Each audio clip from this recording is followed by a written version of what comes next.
The philosophy and thoughts of Charles Schulz are interesting. He was the guy who created Peanuts, the comic strip. Of course, I love Peanuts, the comic strip. And what he says is, can you remember who has received the most Oscars? Can you remember the top 3 or the last 3 Miss Worlds? Do you know who are the 5 richest people in the world?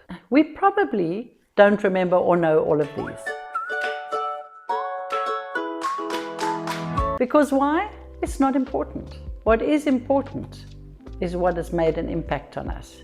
You probably do remember very clearly the teacher that made the most amazing impact on your life. You probably very clearly remember the friend that helped you through your toughest time. You probably remember the person who shaped your thinking the most in your life. And you will remember the few people that aided you in your journey throughout your life. These are your VIPs.